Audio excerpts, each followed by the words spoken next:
Hello, Jane? Yeah. This is me. Is the president available?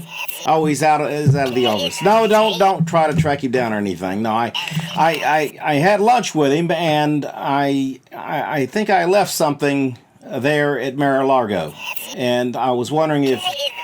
Oh, he found it. Good. Yes, and he said that he was going to be sending me a packet of mail or something. Oh, you put it in the mailbox. Oh, good. All right. Well, no, don't get him. Don't disturb him. Yes, listen. I don't want to disturb him if he's in a meeting with the Joint Chiefs.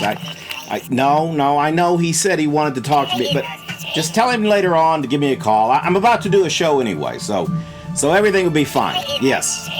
You too. We'll see you later. Bye-bye.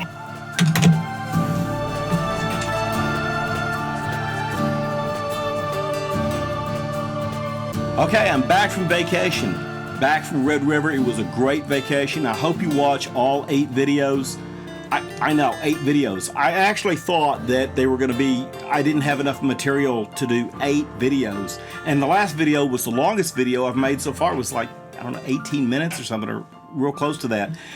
I basically wanted to get everything in and get it out. And, vacations are something that once you take one, even if it's for a week or a short time, you almost need a longer time to get to vacation, to rest after the vacation. Have you ever noticed that? I have. So it's time to put the travel hat away until the next adventure, wherever we go, whenever that is. But for now, I'll just put it away. So after I got back from the vacation, like I said, I needed a little bit of a vacation for some rest time. But the president wanted me to come out to Mar-o-Lago. I flew out to Florida, and I had lunch with him. And I showed him all the pictures and stuff from the vacation. He really enjoyed it, and he may go to Red River one of these days. You never know. You might check out Red River and hope to be there when the president is there. And he showed me a lot of pictures that he took on his trips around the world, and we exchanged a lot of thoughts. He had some things he wanted to discuss with me, but some of the things we talked about are well-known things in the press. One of the things we discussed was this Hurricane Dorian that's coming in. And Dorian is being made out to be a big deal.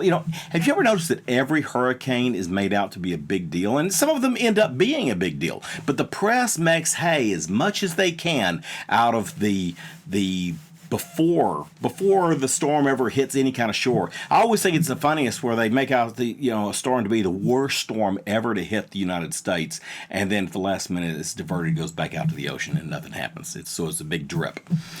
And then some of them, like Katrina, come in and they really wash everything out. But this Dorian is supposed to be a big washout, and it's supposed to hit the coast of Florida, and the Democrats are giving Trump all kinds of hell, and President Trump was telling me about it. And the whole thing of it is that he's diverted funding, about $271 million, from the National Primary Disaster Relief Agency to FEMA. Out from FEMA to the Border Enforcement Operations Center. The money is supposed to be kept in FEMA, so whenever they have a disaster in Florida, then they can, or wherever, they can take care of it and be able to be Johnny on the spot and get all of the people out there for the relief of the citizens.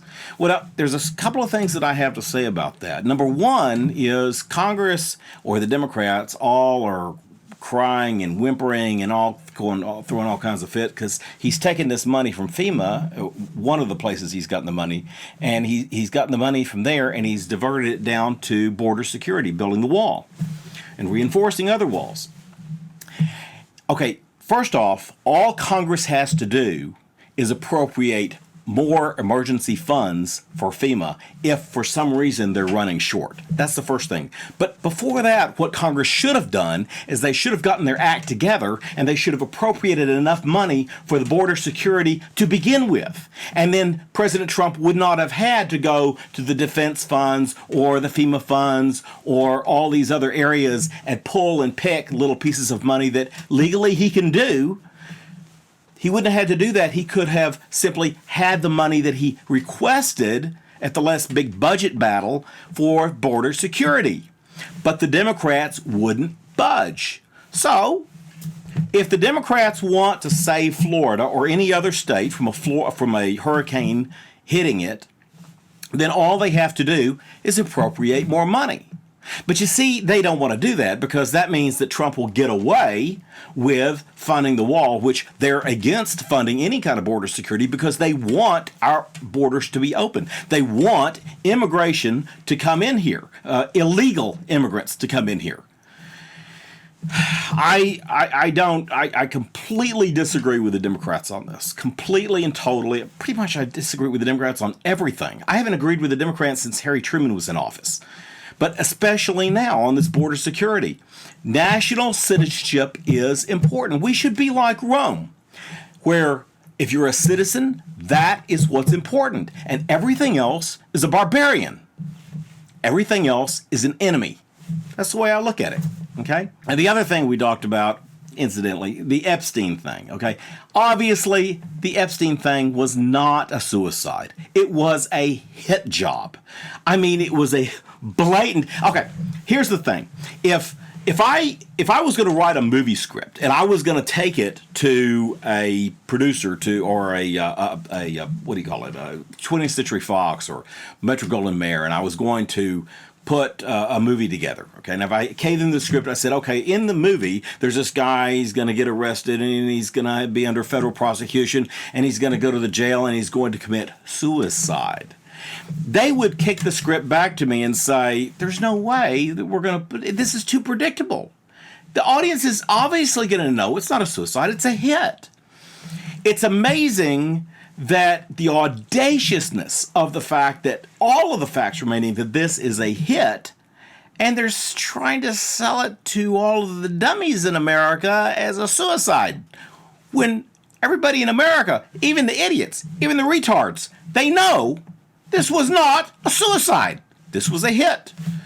The president knows it. I know it. And now you know it. Well, it looks like the Democrats are coming out for the atheists. Or at the very least, they're not coming out for the religious, well, I was going to say the religious right, but this would be the religious left. There are some Democrats who are decent religious people who believe in God or one of the different faiths in Christianity, and they are Democrat. They vote Democrat because in certain parts of the country, that's what they do. We used to do that here in Texas, but we went Republican with Ronald Reagan, thank goodness, and since then we don't follow into that. But recently, the Democrats have said that the religiously unaffiliated demographic represents the largest religious group in a demographic party. Yeah, they try to understand that. So basically, there's this religious demographic group. It's a massive amount on the left who are the largest religious faction. Wait, I'm not sure how you can call them a religious faction if they don't have any religion or they don't have any faith in anything. I don't know. Hey, but you know what? This is the Democrats. And when you play with the Democrats, you're playing in the mental ward. Yeah, the locked up section. Anyway, in other news, there are, I believe at this point, this Labor Day weekend, there are 3 Democrat candidates that were previously running for president, which have dropped out. And that would be Gillibrand, Bullock, and Tom Steyer. I think that's the way they say it. I wouldn't know these individuals if I ran into them on the street. That's how not known they are to me and to most people. But the important news here is that instead of them having 50,000 Democrats running for the office of the Democratic nominee, they now have less 3, which is, I guess, better. It doesn't matter. Right now, Biden seems to be leading the edge with Warren and Bernie Sanders right behind him. So, I think here's the thing on Biden. Biden made another mistake. Biden said he liked to quote that the Heritage Foundation found in their recent study that the Trump tax cuts didn't do any good at all. I talked to Donald Trump about this, and we actually had a pretty good laugh because the Heritage Foundation came back and they tried to correct Biden by saying that in their study, they found that the tax cuts are actually doing good. And not just a little bit of good, but a lot of positive good. Joe Biden, I don't believe that he's actually running for president. In fact, somebody asked him recently, I saw this on the news, they said, how badly do you really want it? And his answer, this is what he said, I very badly want to make sure that Donald Trump does not get 4 more years in the White House. There's a difference between that and saying, I very badly would like to be president of the United States. See, I believe, and I talked to Donald Trump about this, the president, and he agreed with me, that Biden is not really running for office. You see, I believe that what Biden is doing, he's a placeholder, and he's a fund consolidator. So you've got all of these Democrats. You've got God knows how many Democrats have come out of the woodwork like a bunch of cockroaches running for the office all over the place. And the Democratic Party right now is having a very hard time keeping all of their herd in order. So Biden is there to streamline the funding, streamline the donations into the DNC, to put it in order, to get it to settle down. And in the meantime, as long as he can bring in those funds under Joe Biden's campaign, it's going to deprive funds of other individuals, which means that they will eventually dry up and fall off the vine, such as Gillibrand has done and Bullock and Steyer has done recently. And then at some point, Joe is going to decide that, I'm too old to cut the mustard, or for whatever reason, I've decided not to run. But in my place, now that I've consolidated all the DNC money, I'm going to bring in this other fella, and he's going to run. Now, who's that other fella? Well, it's not going to be Bernie. It's not going to be Bernie.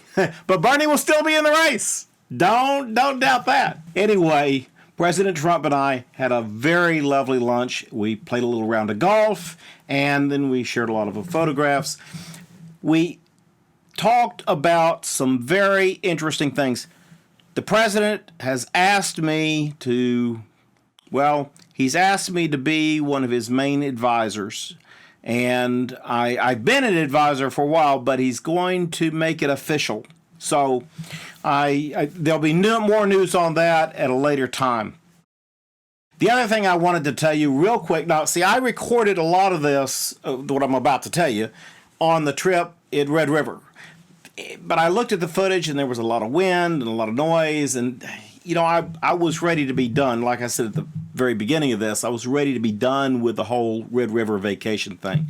But I still want to tell you about this book that I bought and I've read, and I'm going to read it again. It's really good. I have the book and I have the audio book to it. It's a fantastic book. And it's on one of my favorite subjects, and I'm not going to go into a lot of it right now, but it's on the Vietnam War. It's on the tail end of the Vietnam War. It's called Honorable Exit. It's right here. It is Honorable Exit. A really good book. Very good book. Nice and thick. It's even got pictures in it. I like pictures, but it's mostly words.